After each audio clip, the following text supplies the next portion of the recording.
Olá, sejam bem-vindos de volta a mais um episódio do podcast Trad Talk. Hoje estou aqui com uma ilustre convidada, a querida Rani Souza. Tudo bem, Rani? Oi, Carol, tudo bem? Oi, pessoal. Bom, primeiramente, obrigada por você ter aceitado o meu convite, por estar aqui para a gente bater um papinho e conversar um pouco neste mês da consciência negra. Eu acho que ninguém melhor na minha concepção do que você para a gente conversar sobre tradução e consciência negra. Então, eu vou começar apresentando a Rani um pouquinho e depois a gente começa o nosso bate-papo. A Rani Souza, ela é tradutora e intérprete de inglês. Ela trabalha nas áreas de meio ambiente, marketing e de questões étnico-raciais.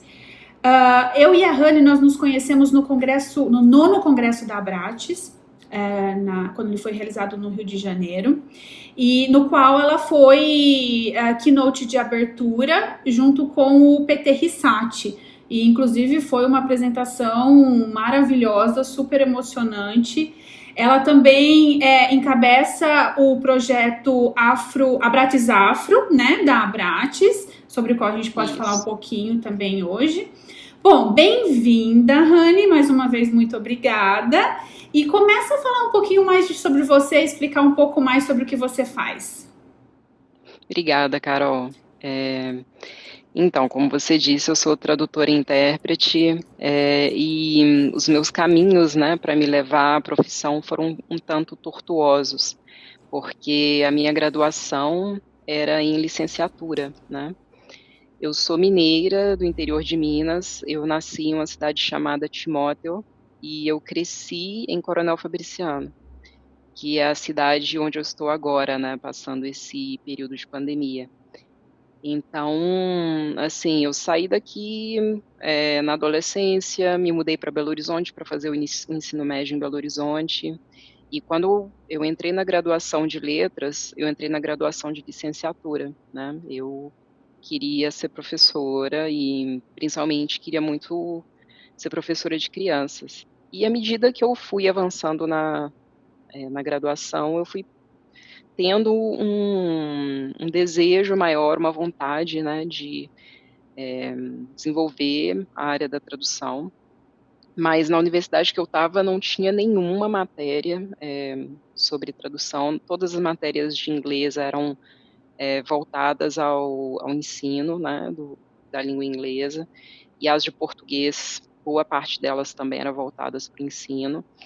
Então, eu fiquei com aquele sonho na cabeça, né, de ser tradutora, mas o que eu encontrei em Belo Horizonte, para, por exemplo, o curso de pós-graduação, tinha uma pós-graduação bastante teórica da UFMG, voltada para a tradução. Aí eu tô assim, tem muito valor, os estudos da tradução, mas eu não me sinto segura o suficiente nas minhas habilidades de tradução para fazer um estudo teórico.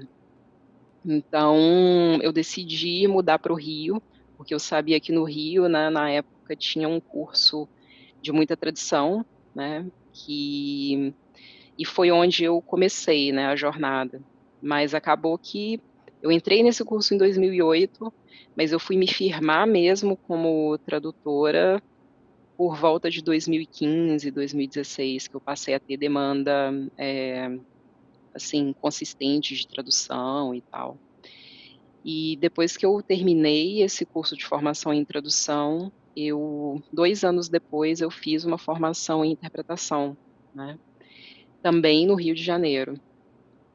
E, assim, acabei tendo bastante dificuldade para entrar no mercado, é, não consegui estabelecer, né, o networking necessário naquela época.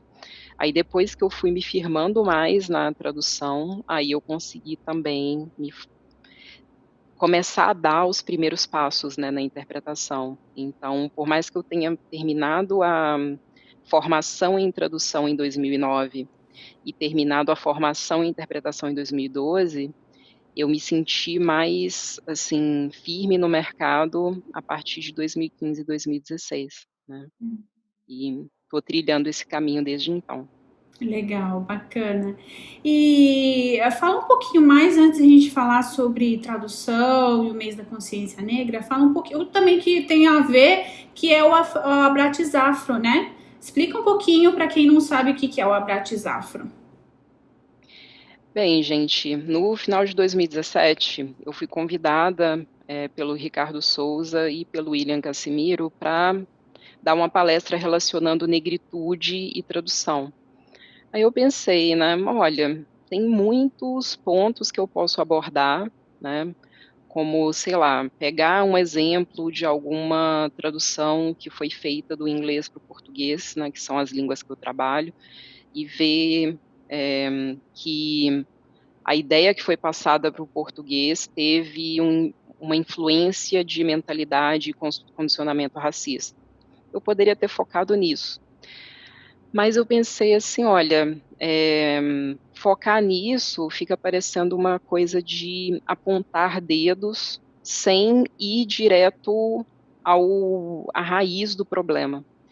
E o que eu considero a raiz do problema é o fato de existir uma população de tradutores negros e intérpretes negros muito pequena nos mercados, né, do Brasil. E eu sinto isso quando eu vou a eventos, né, por exemplo, congressos da Abrates, que às vezes tem 300, 400 pessoas e às vezes com 10, 12 colegas negros no congresso inteiro, né? E aí eu resolvi falar disso.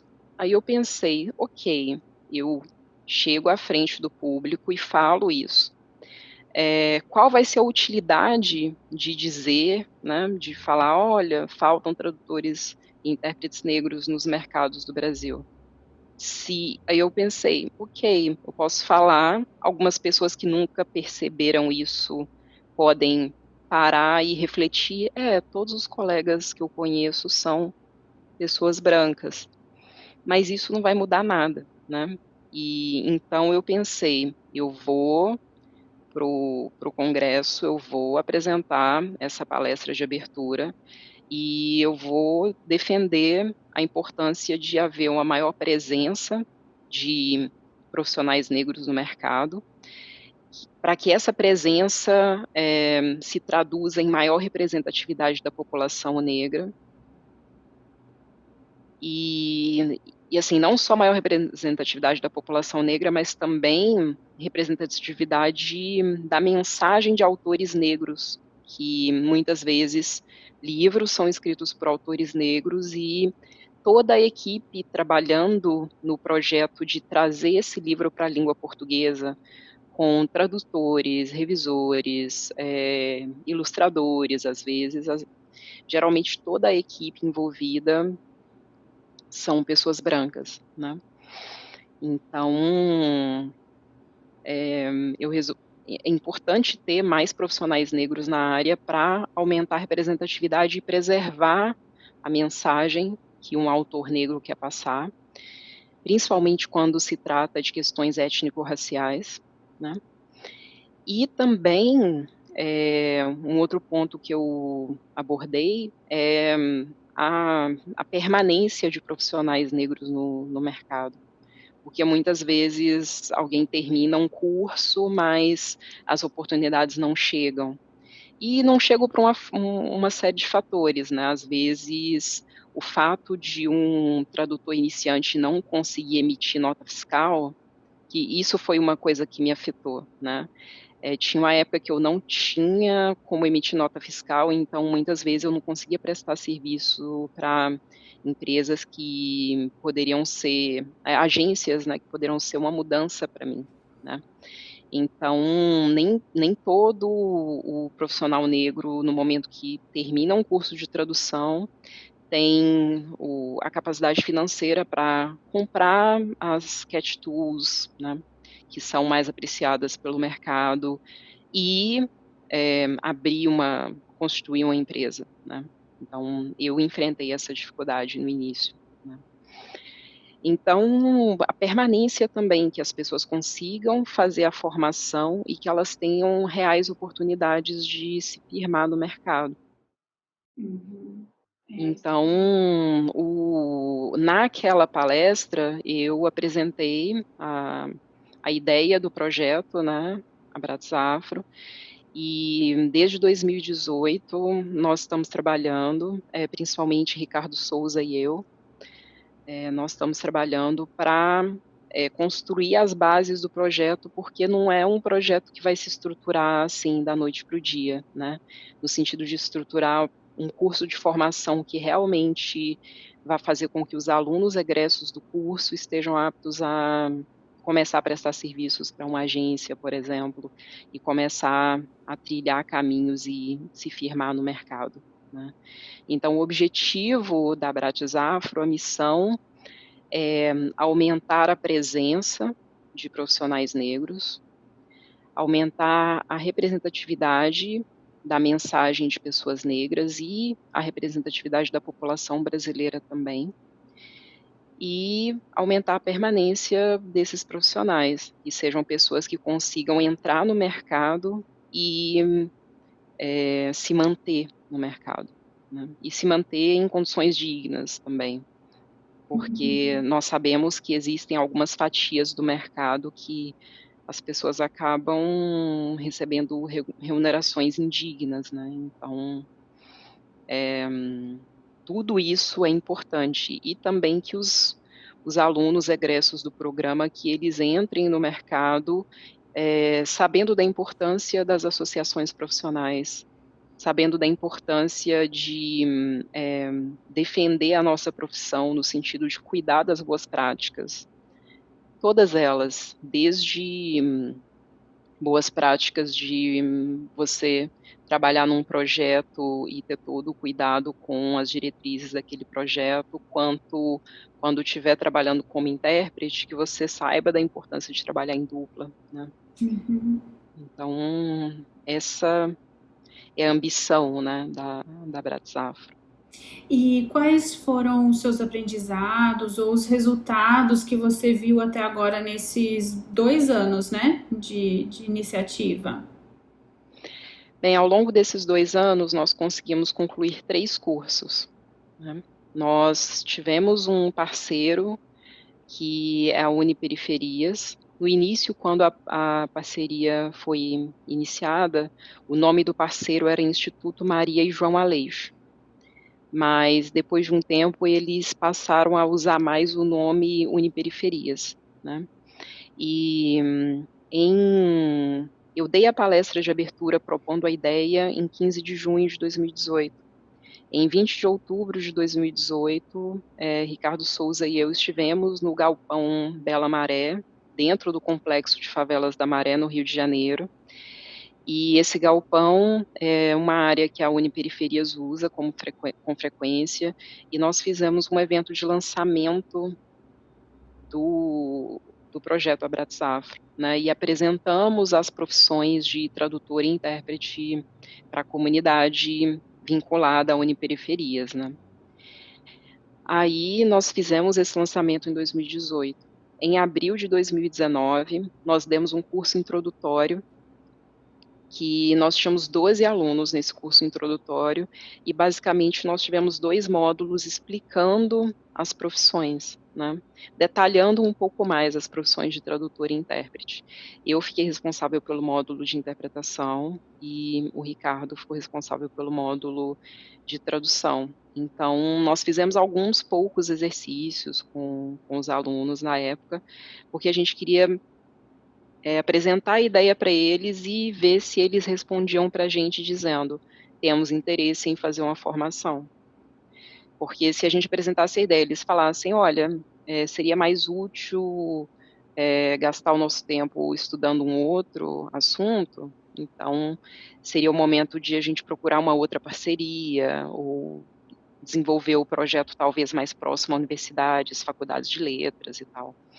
E foi muito bom que houve uma receptividade grande do projeto. Aí nós encerramos essas aulas de abril, né, que foi de abril a maio, e no segundo semestre lançamos o curso de formação em tradução, né, da Abraços Afro, que aí foi um curso de agosto a dezembro, e nós começamos a turma com 28 alunos, e no finalzinho nós tivemos 4 formandas. Aí uma das coisas que me fez, assim, questionar muito foi: "Nossa, a gente começou com 28 e formaram 4, que funil", né. E as aulas foram dadas online, né, o primeiro curso introdutório foi presencial, mas essas aulas, de agosto a dezembro foram todas online. E eu levantei algumas hipóteses, né, talvez se o curso de formação fosse pago, eh, ainda que fosse um valor simbólico ou ainda que fosse um valor que fosse devolvido para o aluno na formatura, talvez a gente tivesse tido uma quantidade de pessoas que teria sido mais seletiva, no sentido de falar: "Ah, eu realmente quero fazer esse curso, eu vou dedicar meu tempo e minha energia para fazer". E o meu sentimento é que alguns alunos procuraram o curso por curiosidade, eles viram: "Ah, isso aqui pode ser interessante". Aí talvez, à medida que os módulos foram evoluindo, eles pensaram: "Ih, não é bem isso que eu quero", ou então: "Ih, está muito pesado", né. Então, coisas que, colocaram a gente para pensar bastante. E um outro fator que eu considerei também é talvez o fato de a comunidade de pessoas vinculadas a uniperiferias não ser necessariamente profissionais de linguagem, que, por exemplo, em uma universidade que a gente pode estar em contato com faculdades de comunicação, ou mesmo faculdades de letras, ali tem um público maior de pessoas que já se veem como profissionais de comunicação, né, de profissionais de linguagem. Então, se você se vê como profissional de linguagem, fazer uma formação técnica direcionado para um campo específico dentro dessa área, é algo mais palatável mesmo. Então, foi um aprendizado importante, né, desse segundo curso, desse curso de formação que a gente ofereceu e foi o mais longo.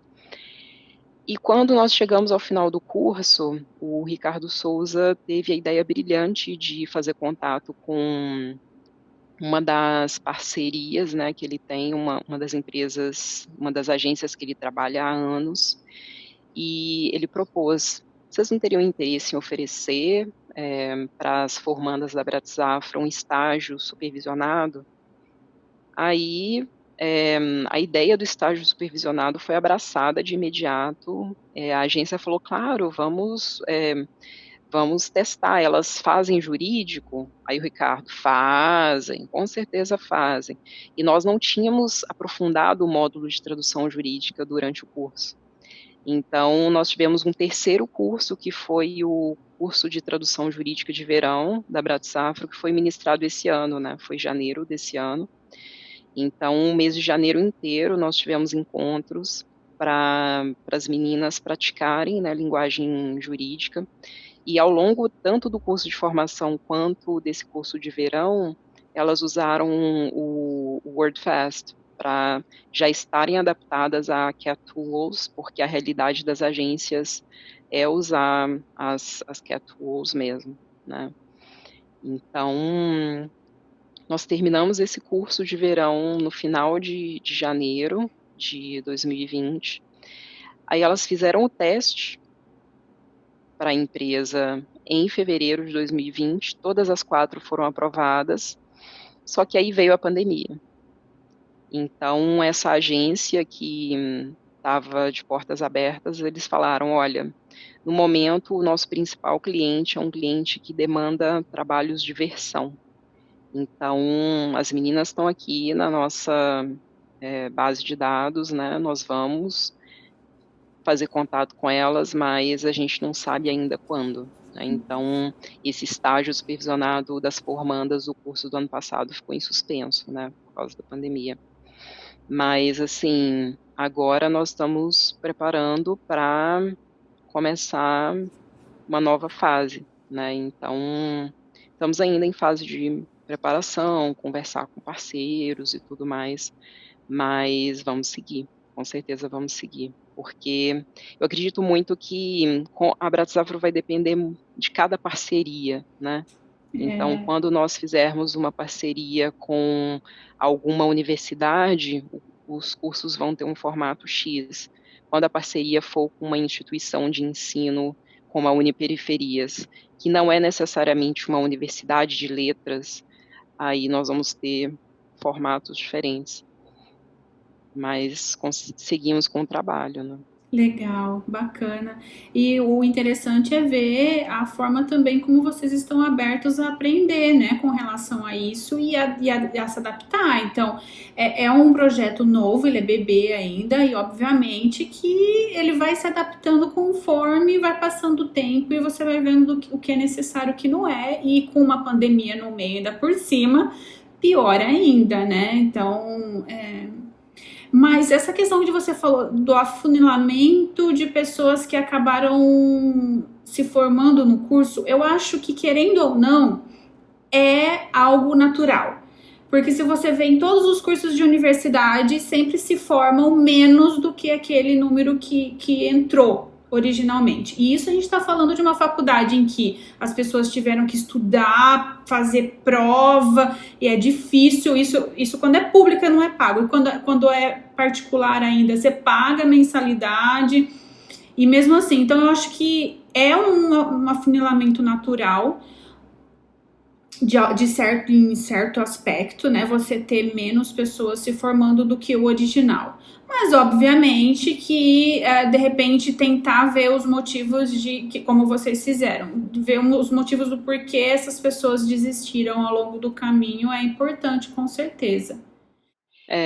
Foi interessante que uma conhecida falou assim: vocês não pensam em fazer parcerias do curso com entidades do movimento negro, por exemplo? Eu falei assim: olha, eu acredito que se a gente fizesse parcerias com entidades do movimento negro, a gente teria um resultado similar ao resultado que a gente teve com a Uniperiferias, né? Nós conseguiríamos espalhar a mensagem para um público que não é o público da Abrats, né? Não é um público que segue as redes sociais da Abrats, mas ao mesmo tempo a gente vai chegar a pessoas que não necessariamente se veem ou querem ser profissionais de linguagem. Então, eu acho que é mais, assim, vai fortalecer mais o projeto se a gente aproximar ele de um público que vai realmente abraçar, né? Sim. Porque, assim, o que você disse do afunilamento, eu esperava o afunilamento, eu só não esperava que nós tivéssemos 20% de formandos, entendeu? Foi eu grande. Pensava que... eu pensava que, sei lá, eu acho que menos de 20%. Eu imaginava que talvez 1/3 da turma, né? Mas menos de 1/4 da turma, e eu fiquei assim, opa. Tem coisas aí pra gente realmente pensar e rever. E uma das coisas que o Ricardo falou que eu considerei assim basilar ao longo do processo foi a importância de a gente não abordar a Uniperiferias com um projeto pronto e fechado, de chegar e falar, a gente quer fazer isso aqui, né? Tá aqui o nosso projeto.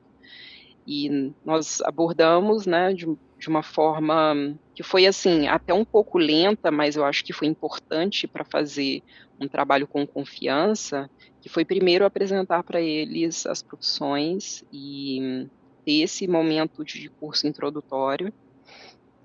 E em seguida, depois que a gente já tinha um relacionamento com a instituição, né, Uniperiferias, e algumas alunas que acabaram participando também do curso de formação, aí nós conseguimos elaborar uma grade com módulos que a gente acreditava que ia ter os fundamentos para que esses alunos pudessem assim entender os fundamentos da tradução e, ao mesmo tempo, lidar com conteúdos afrocentrados nas aulas, né? Então, a gente teve esse cuidado.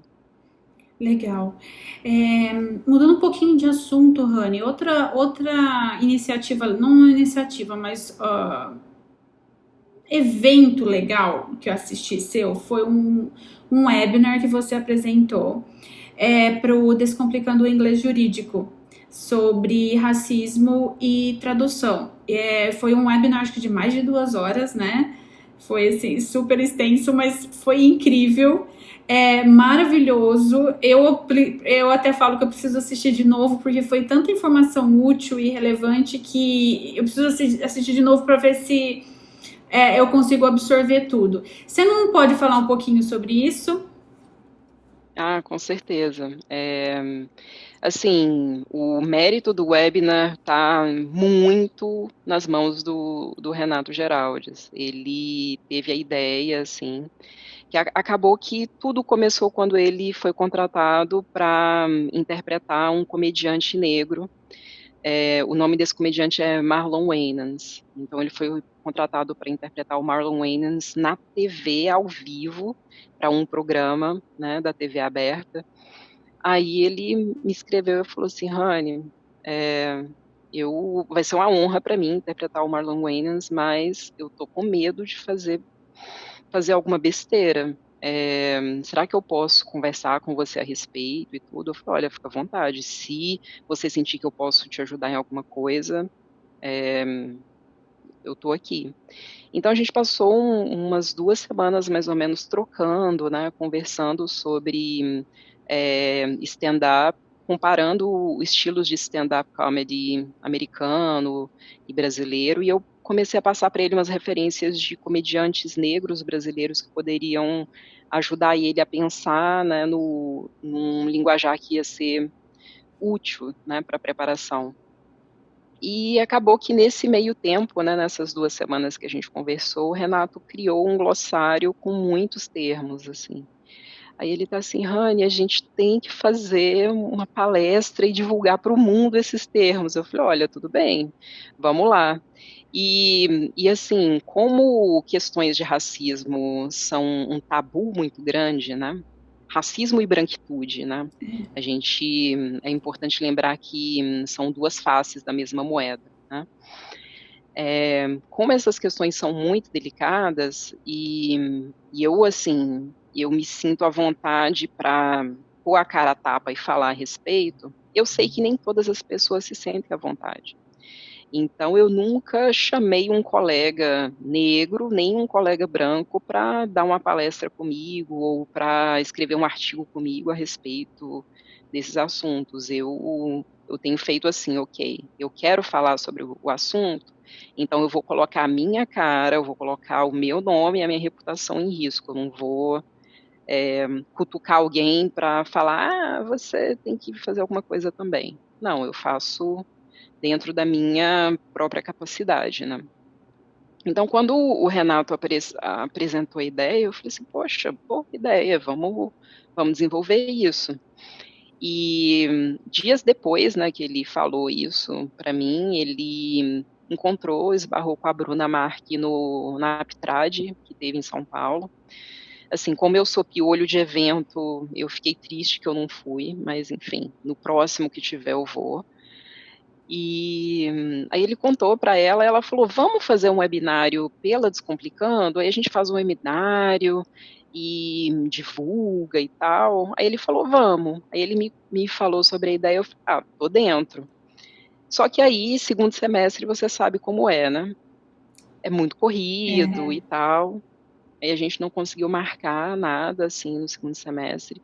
Aí em março, o Renato me escreveu antes, né, da hecatombe da pandemia. Aí ele, vamos pensar no webinário e tal. Eu falei, olha, vamos lá, vamos pensar.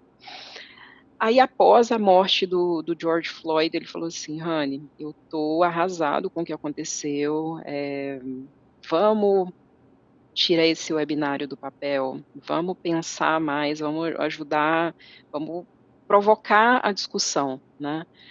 Aí eu falei, vamos lá. E nós passamos 3 semanas, né, elaborando né, todo o material, né, desde o glossário, quanto escolhendo os termos, quanto escolhendo os pontos que nós íamos abordar. E foi muito bom trabalhar com o Renato, porque eu não teria dado tanto destaque, por exemplo, a tons de pele. E uma das perguntas, né, um dos tópicos que recebeu mais perguntas do webinário foi realmente tons de pele e people of color, né? Então, o que mais apareceu foi isso. E assim, como o Renato insistiu muito, falou, Rani, eu me sinto super inseguro na hora de traduzir essas coisas. Como é que traduz pardo em português para ser um termo que a gente realmente acerte e tal. Então, falei, tá, vamos lá, vamos oh, meu Deus, esmiuçar isso. E, e foi bom, né? Foi muito bom ele ter trazido essa perspectiva. Aí teve quando a gente estava na reta final da preparação, ele conversou com uma amiga dele, aí a amiga dele perguntou para ele, como é que você vai fazer para não parecer um branco sem noção numa palestra, num webinário sobre tradução e racismo? Aí ele me escreveu, ele tá assim, Rani, eu estou muito preocupado com a pergunta da minha amiga, como é que eu faço para não parecer um branco sem noção? Eu falei assim, olha, eu acho que o principal é a gente dar destaque para o privilégio branco, de você falar da importância do privilégio branco. Porque quando eu falo do privilégio branco, e quando eu falo da branquitude, pode soar que eu estou apontando o dedo e questionando as pessoas. E eu acho que se você, que é visto como um homem branco na sociedade brasileira, falar sobre o privilégio branco e falar sobre a branquitude, as pessoas que te ouvirem naquele momento, elas vão conseguir, principalmente as pessoas brancas que te ouvirem, elas vão conseguir ter uma empatia com a sua mensagem e vai realmente tocar nelas, né? Então, eu acredito que a fala do Renato tocou realmente, e eu acho que, de uma forma geral, os participantes não tiveram uma percepção de que o Renato era um branco sem noção ali no meio da palestra, não. A participação dele foi tão importante quanto a minha, assim, e eu acho que a gente conseguiu passar uma mensagem importante para que as pessoas vejam que as palavras têm poder, muitíssimo poder, e que a branquitude, né, e o racismo se perpetuam na sociedade pela força das palavras, porque as pessoas usam as palavras para criar a cultura em que a gente vive e criar as instituições com as quais nós nos relacionamos, né, do momento que a gente nasce ao momento que a gente morre, né? E não tem como fugir desse relacionamento com cultura e instituições. Então, como a branquitude permeia as instituições e o racismo está lá para colocar algumas pessoas abaixo e outras acima, né? É importante que a gente crie uma consciência cada vez maior que a luta antirracista é uma luta de todos. Né? E por eu ser negra, eu acabo destacando muito a questão do racismo antinegro, né? Existe racismo contra outras minorias étnicas e raciais, né? Então, quando a gente pensa no Brasil, existe racismo contra os asiáticos, existe racismo contra os indígenas, mas acaba que é um racismo que se desenvolve de uma forma diferente, né? É diferente do racismo antinegro, mas existe, né? E como eu não conheço muito bem as questões de brasileiros de ascendência asiática e mesmo dos indígenas, eu tento não entrar muito, né, nos pontos para eu não falar besteira. Mas o racismo permanece, né, nas instituições e na cultura como um todo. E muito na nossa linguagem, por isso que foi importante tocar em alguns pontos, assim. Um dos pontos que Renato e eu discutimos muito, que ele falou, poxa, será que é tão importante assim falar sobre escravidão? Eu falei, olha, é importantíssimo. Aí ele, mas foi abolida há 130 anos. Eu falei assim, foi abolida, mas Na verdade, a escravidão se tornou ilegal, porque ainda acontece, ainda há trabalho escravo no Brasil, né? Por mais que seja contra a lei, a gente ainda encontra pessoas submetidas ao trabalho escravo, e geralmente são pessoas negras, né? Às vezes até pessoas indígenas também, mas de uma forma geral, boa parte das pessoas que são encontradas em situação de trabalho análogo à escravidão são pessoas negras. E por mais que a escravidão tenha se tornado ilegal, a gente tem que combater o legado dela também, né? E o legado dela é a crença de que pessoas negras são menos capazes, e essa crença é sustentada por um sistema de instituições para exercer poder, para que as pessoas brancas dominem o poder e exerçam o poder contra esses outros grupos, né, que são minorias étnicas e raciais. Sim, e eu acho que nós, como tradutores e intérpretes, a gente trabalha com linguagem, né? Com comunicação. Então, em segundo lugar, depois do autor, do próprio autor da mensagem, nós somos praticamente igualmente responsáveis pelas palavras que a gente escolhe.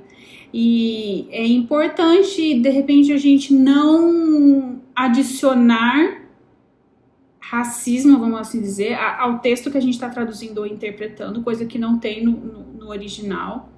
Ou até, de repente, né, transpor mesmo aquilo desnecessariamente. Então, eu acho que é importante a gente adquirir consciência da nossa escolha de palavras, né? Uhum, sim. Eu acredito muito que, por nós sermos profissionais de linguagem, e considerando, assim, principalmente tradutores que trabalham com português e inglês, né, pensando no continente onde nós estamos inseridos, né, nas Américas. Os Estados Unidos e o Brasil, né, boa parte, para quem trabalha com inglês, acaba que muito do material traduzido que você precisa traduzir vem dos Estados Unidos. Então, o fato de essas duas sociedades, Brasil e Estados Unidos, terem se desenvolvido com escravidão de povos africanos, né, escravizando pessoas de origem africana por séculos, não tem como a gente ter a ilusão de que a instituição da escravidão não deixou um legado cultural profundo nessas sociedades. Então, às vezes, alguém pensa assim, eu ouvi de uma colega recentemente, ela estava legendando um filme, um filme da África do Sul, e a África do Sul passou por um processo de colonização brutal também, em que a população negra foi oprimida por séculos e brutalmente oprimida, né?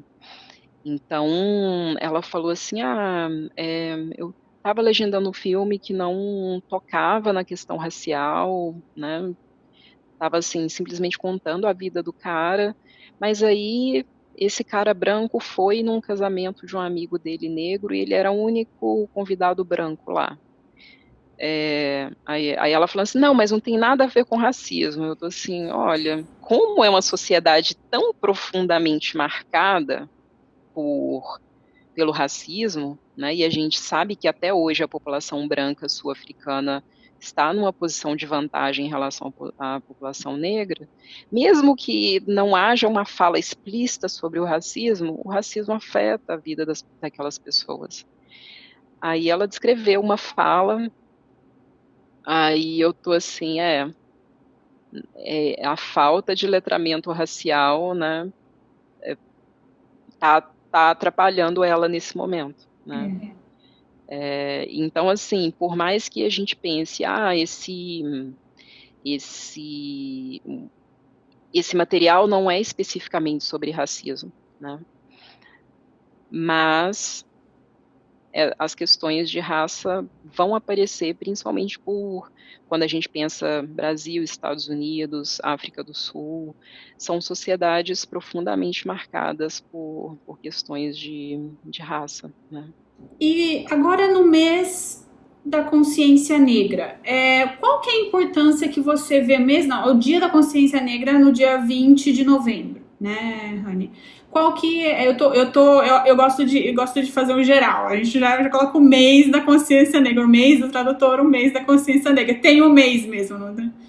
Sim, muitas lideranças negras defendem a importância de dedicar novembro, né, colocar um mês, porque acaba que são muitos eventos que são realizados e eventos para discutir assuntos diferentes, mas todos que são afetados pelo racismo mesmo, ou mesmo para tratar de cultura afro-brasileira. Então, Sim.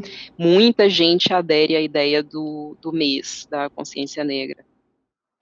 Assim E como em fevereiro, né, nos Estados Unidos, a população negra estadunidense muitas vezes comemora o mês, né, o mês lá em da fevereiro, então. história, e lá é o mês inteiro, né, é Black History Month. Ah, legal. E qual que é a importância, na sua opinião, de ter uma data aí, uma data, seja ela um dia, um mês todo, dedicado a essa conscientização? É justamente para convidar quem não reflete sobre esses assuntos, para convidar essas pessoas a pararem e refletirem sobre a importância da luta antirracista e o quanto a sociedade inteira ganha com a erradicação do racismo, né? No meu ponto de vista, né? Eu acho que a gente é aquilo que eu falei para você, que a gente precisa se conscientizar até na hora de a gente traduzir, né? Eu como tradutora, intérprete como intérprete, porque não é o meu lugar de fala, né? Eu sou branca, totalmente privilegiada e eu não sei o que é sofrer racismo, eu não sei o que sofrer com falta de condições por ser negra. E muitas vezes é difícil, né, de você enxergar isso igual a sua amiga no vídeo, de você enxergar isso, porque a gente enxerga com base naquele conhecimento que a gente tem de vida. E muitas vezes é difícil, só que isso não remove a necessidade de a gente estar atento a Sim, com certeza. aprender coisa nova e a identificar para que no nosso trabalho como tradutor, né, como é um podcast de tradução, no nosso trabalho como tradutor e intérprete, não tomar, não usar linguagem racista, né, não transpor isso para o nosso trabalho. Tem um termo chamado letramento racial, né? E letramento racial é você buscar informações sobre o racismo e a branquitude, como, né, essas duas, como eu digo, como esses dois mecanismos, né, de poder funcionam na sociedade, né, principalmente na sociedade brasileira. E para quem trabalha muito com inglês americano, como esses mecanismos funcionam na sociedade americana. Então é importante entender, né? Porque muitos textos, muitas mensagens que vão chegar para nós, para que a gente traduza, vão ter esse impacto, vão estar carregados com a influência do racismo ou da branquitude. Então, é importante que a gente desenvolva um letramento racial, né?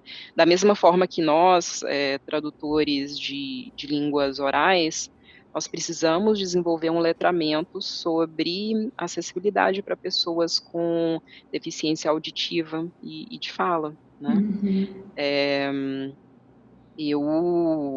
assim, eu admito a minha ignorância com relação a essas áreas, e uma das coisas que eu estou tentando fazer nos últimos tempos é, quando eu mando um orçamento de interpretação, eu já pergunto para o cliente se eu posso mandar um orçamento de interpretação para Libras, entendeu? Porque aí tem cliente que fica, Agora a gente não se programou, mas nossa, nunca pensei nessa possibilidade. Então, assim, é importante que nós, intérpretes, que a gente coloque na nossa prática, né, nós, intérpretes de línguas orais, na hora de mandar um orçamento, oferecer para o cliente essa possibilidade, porque às vezes o cliente acha que o trabalho dele, né, que a live que está sendo realizada, ou que o treinamento que está sendo realizado, que está tudo certo, que não precisa pensar em mais nada. Então, da mesma forma que é importante oferecer a os serviços de interpretação para línguas orais, é importante também que o trabalho de tradução de Libras seja colocado em destaque, e a audiodescrição também. Uhum. Então, conversar com os clientes sobre isso, falar, olha, o seu público pode se beneficiar de uma audiodescrição? Aí o cliente vai falar, o quê? O que é isso? Aí é um momento que a gente também tem que ter aprendido o suficiente sobre essa ferramenta para explicar.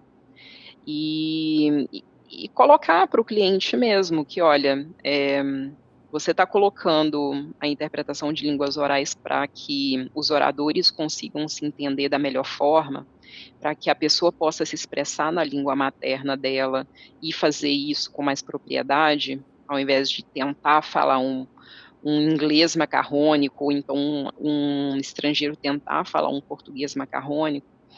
Ótimo, excelente que você está confiando a, a comunicação do seu evento para intérpretes de línguas orais, mas tem outras pessoas que não vão ser contempladas. Né? Então, como nós que não temos deficiência de fala ou auditiva, a gente precisa desenvolver um letramento sobre essas questões, né? Coisas que eu não sabia há um tempo atrás. O tempo de revezamento de intérpretes de Libras, eu não sabia nada disso. Então, eu estou buscando pesquisar para tentar, né, para desenvolver a minha consciência para essas coisas e tentar mostrar para os meus clientes a importância desse trabalho também, né? Sim. E continuar defendendo a importância de preservar a mensagem a ser passada pelos oradores, né? Sim, muito importante. Eu adorei esse aprendizado seu que você passou pra gente, porque eu nunca nem tinha pensado sobre isso, então a gente vai vivendo e aprendendo aí, algo que eu nunca tinha pensado. Mas e fazendo um paralelo também que eu acho que dá para adicionar, que também é você pensar no outro, né? Não só em você e nos seus privilégios como pessoa que enxerga, que ouve, branca, mas a identidade de gênero também, que é outro assunto que está muito em alta atualmente, né? Que os clientes têm pedido, principalmente grandes clientes, têm pedido para a gente não tentar evitar a identificação de gênero, principalmente quando a gente está falando com alguém, né? Sim, falando sim. com o usuário em sites, por exemplo. Então, eu acho que isso é uma questão de a gente parar, identificar e começar a se policiar também, que é algo que eu tenho feito. Tipo, pera. Eu não me sinto ofendida, mas alguém pode se sentir ofendido, ou pode não gostar dessa linguagem, ou pode não se sentir identificada. Então, eu acho todos esses são aspectos que a gente deve levar em consideração como profissionais da linguagem escrita, tanto escrita quanto oral. Uma das coisas que eu tenho feito, eu tive até uma orientação editorial com relação a isso, para um livro que eu traduzi neste ano. É um livro com uma abordagem mais teórica e um livro que lida com questões étnico-raciais, né? Como o livro ainda não foi publicado, é melhor não falar nem o nome do livro, nem o nome da editora. Sim. Deixar na moita. Mas, assim, uma das orientações da editora foi predomínio de uma busca por uma linguagem feminista. Aí eu tô assim, o que é isso? Aí me mandaram algumas diretrizes e a principal diretriz, que foi extremamente difícil para mim no início, foi evitar o plural de terceiras pessoas que os nossos plurais de terceira pessoa no plural, né, em português vai para o masculino plural, né? Então, num grupo tem 5 professoras e um professor, nós vamos falar os professores, né? Então, uma das coisas que eu busquei muito nesse trabalho foi usar substantivos comuns de 2 gêneros, como, por exemplo, docentes, ao invés de professores, né? Outra coisa que eu busquei nesse trabalho foi, aí tinha outros, né, exemplos, por exemplo, ativistas, aí também, comum de 2 gêneros, né? Agora, quando tinha a menção a acadêmicos, né, porque a gente poderia ter os acadêmicos e as acadêmicas, aí eu tentava ir para especialistas e tirava os, sabe? Então, assim, foi muito difícil. No início, eu passei uns bons 2 meses, né, envolvida com o trabalho de tradução desse livro, e, assim, o primeiro mês foi, assim, cansativo, bastante cansativo. Aí, quando eu estava, assim, na metade do trabalho, eu tô assim, tá, eu tô fazendo todo um esforço por uma busca por uma linguagem feminista, né, mas e linguagem racista? Eu não tô dando tanta atenção para isso, eu tenho que passar um pente fino em tudo que já foi para ver se eu acho que eu deixei escapar alguma coisa, porque da mesma forma que as pessoas brancas têm um condicionamento racista, as pessoas negras também têm. Então, aí a diferença de uma pessoa branca que tem um condicionamento racista para uma pessoa negra que tem um condicionamento racista é que a pessoa negra não ganha nada com isso, né? Ela só contribui para manter um sistema que prejudica a ela em todos os ramos da vida dela, né?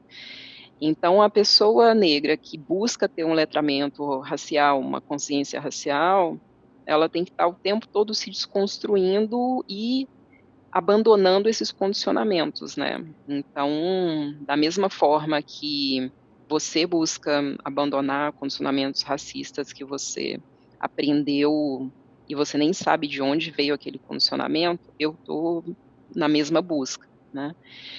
Então, é difícil para mim também, né?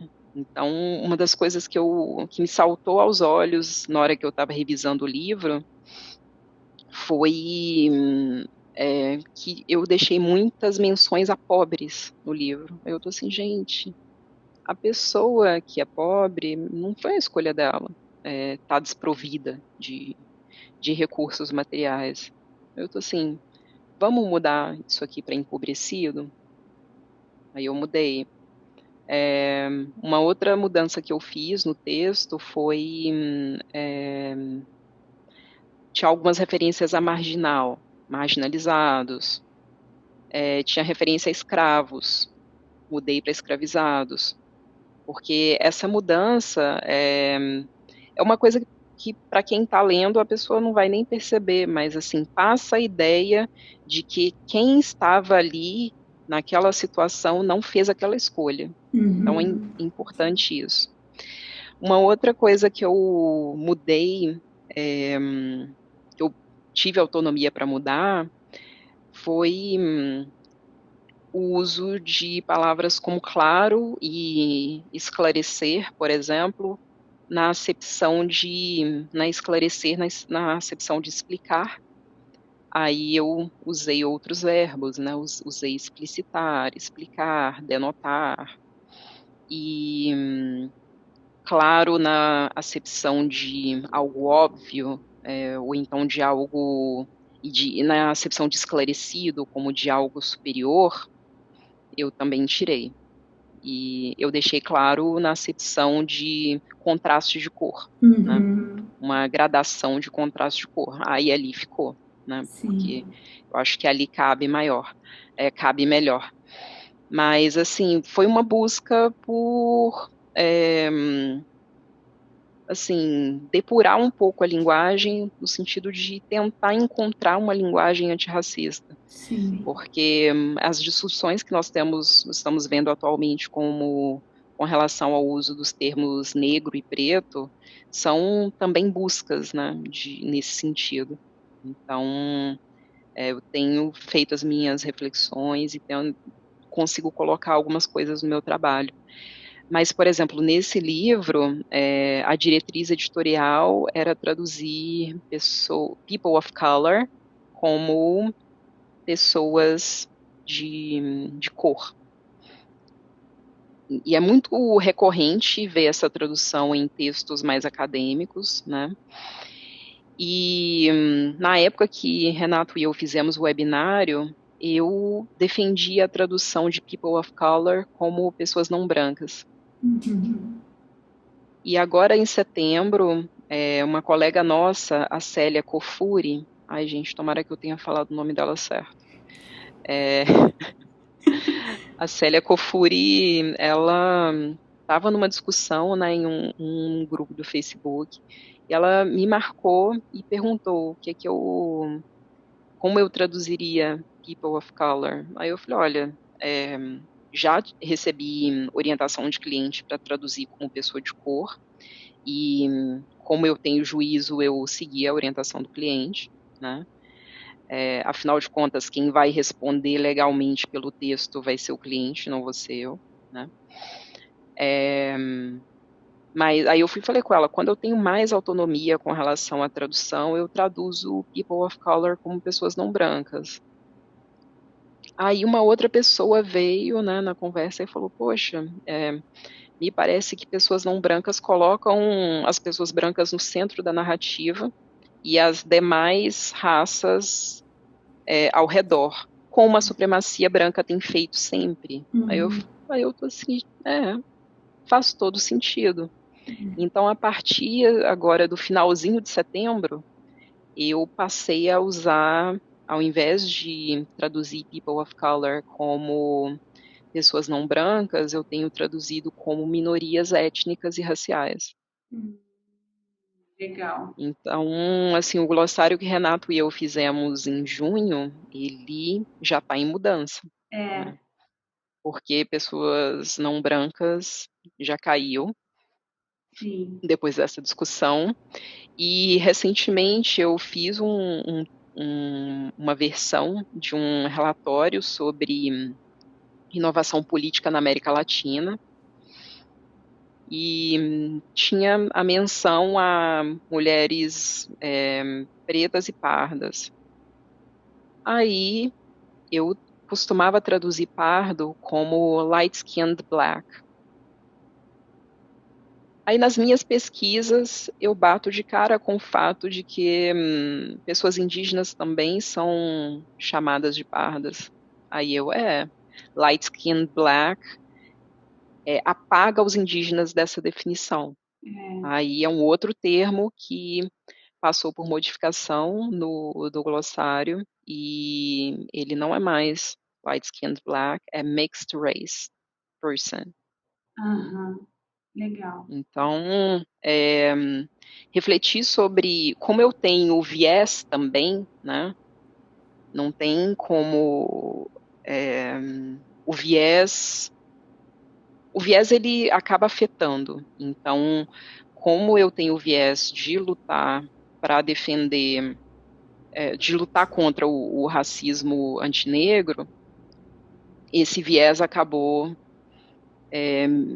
me cegando para ver que pessoas pardas também são consideradas, assim, pessoas de ascendência indígena também são consideradas pardas, né? Sim. Então, foi mais uma mudança, né? Bacana. E eu continuo aprendendo muito com você. Já Não, aprendi várias eu tô outras coisas aprendendo. aqui. Não, eu estou aprendendo todo dia essa troca que eu tive com a Célia Kofuri, né, de como ela me marcou no post, e foi um post que tinha bastante comentários, foi muito rica a reflexão, né? E é um processo contínuo, né? No momento eu estou trabalhando num projeto de leitura sensível para uma editora, e eu sou a única pessoa negra da equipe, né? O livro foi traduzido por uma uma tradutora branca, foi revisado por uma revisora branca, a editora e a preparadora de texto envolvidas no projeto também são brancas, e me contrataram para fazer a leitura sensível. Aí eu falei assim: claro, conta comigo, vamos lá. Aí, assim, das coisas que eu trabalhei, né, e questionei em notas de tradução, assim, nem na tradução em si, que foi um comentário que estava na nota. Uma boa tradução de Pardo do português para o inglês seria brown. Aí eu tô assim, não, gente, brown é usado para se referir a pessoas a indianos, a árabes, e esses grupos, né, indianos e árabes, por exemplo, eles têm um racismo antinegro brutal. Então, assim, não associe eles a um grupo negro, que não, além de estar incorreto, seria até uma ofensa para alguém que se considera brown nos Estados Unidos, sabe? Então, aí assim, essas coisinhas, sabe? E está sendo bem interessante desenvolver o trabalho, porque o termo People of Color está no livro de cima a baixo. E a equipe abraçou o termo pessoa não branca. Aí eu tô assim, gente, se fosse há 2 semanas, eu também estava com vocês em pessoa não branca. Mas hoje, eu acho que é melhor minorias étnicas e raciais. As meninas estão assim, não, Rani, não, pessoas não brancas resolve. Aí eu tô assim, vamos conversar com a autora e perguntar o que ela acha e tal. Aí é uma cena para o próximo capítulo. Mas bacana, incrível. Me diz uma coisa, Rani, esse glossário ele tá disponível? Já tá pronto? Que você e o Renato fizeram ou estão fazendo? Não, o glossário está pronto, mas assim, como todo dia eu fico querendo mexer no glossário, tem alguns termos que eu vou atualizar de novo. Eu vou colocar o link para o webinar, que ele está disponível, está aberto, se eu não me engano, é para estar ainda no canal do Descomplicando. Eu vou colocar o link aqui nas notas, que eu acho que vale muito a pena todo mundo assistir, que tem muitas observações importantes. Ele é longo, mas dá para assimilar ele, sei lá, você divide em 5, né? 5 sentadas, aí fica menos cansativo, porque foi bem longo. Mas passou super rápido, não parece.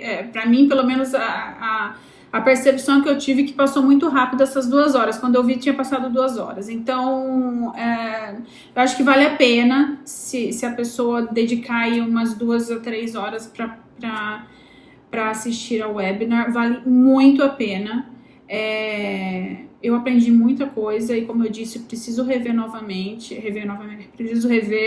porque contém coisas que eu nunca tinha parado para pensar e que eu tenho na minha fala. Então, a gente precisa ter essa. Eu acho que o meu objetivo aqui em ter convidado você é exatamente isso: gerar conscientização ou colocar uma pulguinha atrás da orelha de todo mundo, assim como eu criei uma na minha, e eu e você também estamos em constante aprendizado.